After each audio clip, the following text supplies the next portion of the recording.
Bonjour à tous. La paracha de cette semaine s'appelle la paracha Shoftim.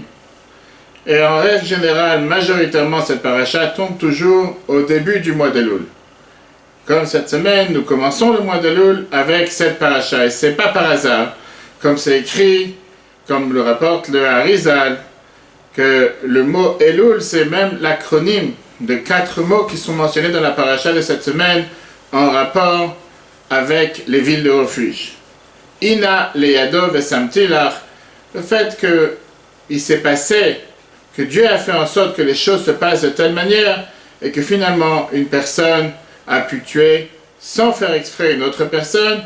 Dans ces cas, la Torah lui demandait d'être exilé, d'aller dans une ville de refuge pour plusieurs raisons comme nous allons développer. En règle générale, une personne fait beaucoup plus attention à quelque chose qu'il a fait volontairement en faisant exprès que quelque chose qui a pu se passer sans faire exprès.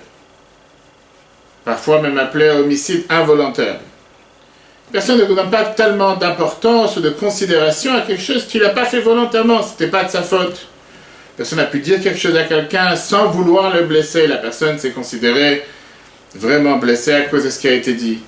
Personne n'a pu casser ou briser quelque chose qui appartient à quelqu'un d'autre et cette personne dit « Excusez-moi, je n'ai pas fait exprès ». Et en règle générale, on ne donne pas trop d'importance à quelque chose qui n'a pas été fait exprès. Vient la Torah. Et la Torah nous dit qu'au contraire, ça n'existe pas quelque chose qui n'a pas été fait exprès.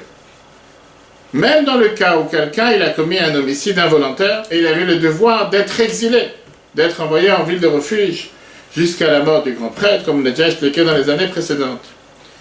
Parce que la Torah considère que même le fait simple qu'il a pu commettre quelque chose d'aussi grave, il devait prendre conscience. Mais prendre conscience, ça pouvait être possible seulement en s'exilant, en allant ailleurs. Le paradoxe bizarre, c'était que ces villes de refuge devaient toujours se trouver dans le périmètre de la terre d'Israël.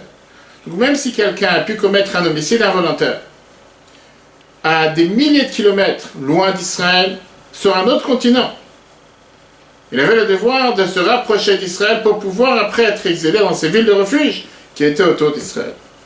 Il n'y avait pas des villes de refuge dans n'importe quel continent, n'importe quel autre endroit. Par contre, il y avait des tribunaux qui pouvaient juger cette personne en disant qu'il était coupable et qu'il était passible de devoir être exilé dans une ville de refuge. Et pour ça, il devait voyager, se rapprocher de la terre d'Israël pour pouvoir être exilé dans cette ville de refuge. Et là vient la question qui dérange. Et le rabbi demande quel rapport entre être exilé dans une ville de refuge et la terre d'Israël. Pourquoi il ne pouvait pas avoir de ville de refuge dans n'importe quel endroit du monde? Pourquoi une personne qui a commis un homicide involontaire devait forcément se rapprocher de la terre d'Israël pour pouvoir être exilé dans une de ces villes de refuge? Plusieurs raisons ont été données pourquoi il fallait l'exiler dans une ville de refuge. Le Sefer HaChinuch nous dit que c'était d'abord pour l'éloigner de son entourage, de la société dans laquelle il avait l'habitude de vivre, de ses amis, de sa famille, pour qu'il puisse prendre conscience de la gravité de la chose qui a été commise.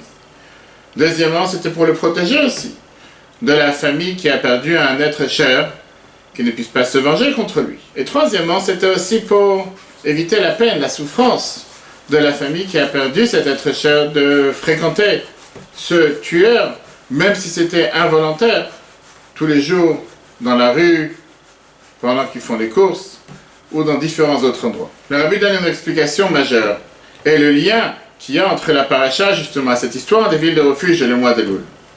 Car le but principal que la Torah veut faire avec cette personne qui a tué de manière involontaire, c'est qu'il puisse réfléchir, méditer, faire un bilan.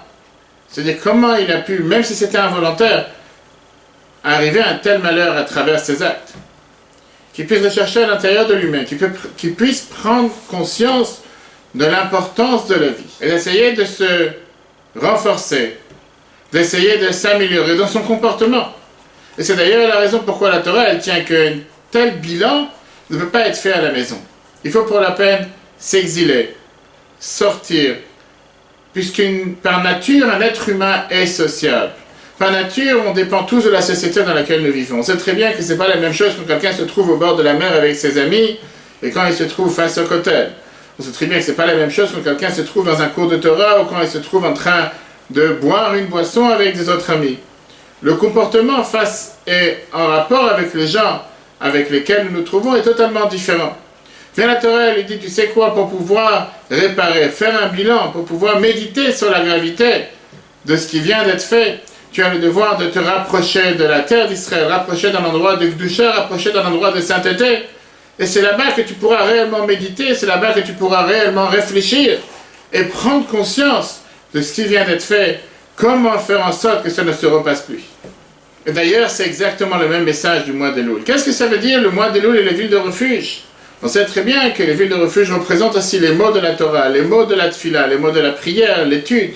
Arrive le mois d'Elul, on a le devoir de se réfugier dans plus de sainteté, plus de Torah, plus de mitzvot. Si quelqu'un a l'habitude toute l'année d'aller à un cours de Torah par semaine, de se dire pendant le mois d'Elul qu'il va aller à un deuxième cours, s'il a l'habitude de prier une seule prière tous les jours, il va se renforcer pour prier une deuxième prière, méditer encore plus, se réfugier dans ces mots de Torah, ces mots de prière, afin de pouvoir se préparer convenablement à la nouvelle année.